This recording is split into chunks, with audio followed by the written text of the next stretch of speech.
Bro, seroprevalence Amerika itu sudah di atas 49%. Gila banget nih negara. Informasi ini datang dari seorang sahabat yang 10 tahun terakhir mengajar di sebuah kampus ekonomi di sisi timur Amerika. Dialah yang mengajari Bosman tentang MMT, Modern Monetary Theory. Beliau juga sahabat dari Stephanie Kelton, pejuang konsep ekonomi modern MMT ini, di mana konsep MMT ini dipakai Amerika. Namun yang diajarkan di kampus beda dengan yang Amerika pakai. MMT juga dipakai di Tiongkok, Jepang, Jerman, Inggris, dan saat ini Turki serta Argentina mengadopsinya.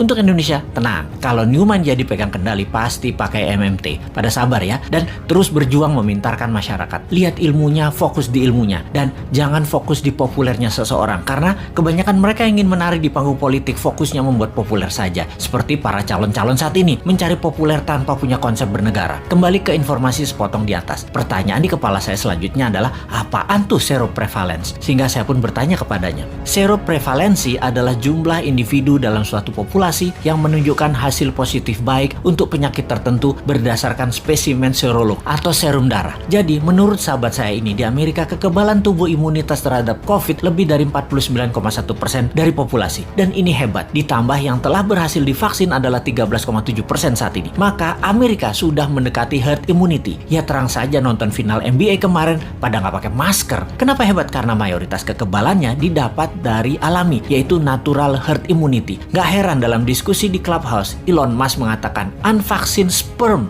50 years from now are more precious than gold. Yang dalam arti sederhananya adalah sperma manusia yang tidak divaksin lebih tinggi nilainya dibanding harga emas 50 tahun lagi. Oke, wis jangan dipercaya omongan Elon Musk. Itu hanya omongan manusia oportunis. Sing bener pejabat saat ini, maha bener. Kita harus dukung terus demi utuhnya NKRI sampai masanya new mind tiba. Sing sabar ya. Kalau pandemi corona adalah bencana alam natural disaster, maka sesungguhnya kesembuhan alami adalah herd immunity natural juga untuk mengalahkannya. Sungguh, strategi yang terbaik adalah dari alam oleh alam. Kalau COVID adalah man-made disaster. Ada dua strateginya. Nego dengan yang mengendalikan dan ikuti maunya mereka. Atau tantang mereka. Tantang perang puputan. Tantang perang sampai mati. Pakai vaksin sendiri. Pakai imunoterapi. Pokoknya jangan pakai vaksin asing aja. Wani ora. Kalau nggak berani ya seperti saat ini. Ikuti aja protokol globalis. Dilanjut oleh teman saya tadi. Jadi kalau Amerika pakai vaksin mengatasi herd imunitas secara mayoritas itu hoax. Itu hoax. Bener. Pakai vaksin. Tapi hanya minor. Hanya palingan 20-30%an saja, yang 30%an nanti yang alami. Amerika pakai natural imunitas terbanyaknya. Lalu saya bertanya, kalau Tiongkok menangani COVID pakai vaksin ya? Dijawab olehnya, belum tentu. Tiongkok itu rezim komunis. Gak ada transparansi dan akuntabilitas bagi siapapun dari luar negeri bisa mengakses kebenaran informasi yang Tiongkok berikan. Siapa yang bisa memverifikasi berita kalau society dibungkam di sana? Banyak ahli-ahli luar Tiongkok mau fact finding masuk ke Tiongkok, gak bisa, ditolak Beijing. Sebaiknya kita tidak consider data Tiongkok sebagai data utama. Semua data dari Tiongkok itu dari pusat partai komunis. Semuanya dialterate, diubah sesuai untuk kepentingan propaganda yang menguntungkan Tiongkok. Bisa saja ternyata Tiongkok juga pakai natural herd immunity, namun dipropagandakannya pakai vaksin. Taunya Tiongkok menyehatkan warganya dengan multivitamin dan mineral, sementara vaksin diekspor keluar sebagai dagangan internasional. Jadi Tiongkok kayak Amerika juga. Jangan-jangan 60%-nya pakai natural herd imunitas, sisanya vaksin. Siapa yang tahu? Banyak negara tergocek globalis cabal agar pakai vaksin mayoritasnya. Yang natural imunitasnya dibatasi. Memang tidak deadly atau mematikan menggunakan vaksin itu. Vaksin faktanya memang mengurangi fatality kematian. Tetapi sisi lain, ya kita jadi korban ekonomi. Jadi miskin. Kita jadi buyer beliin vaksin terus. Ya semoga salah lagi nih data dari Tiongkok dan globalis kali ini. Tapi data seroprevalence yang dari Amerika mah bener.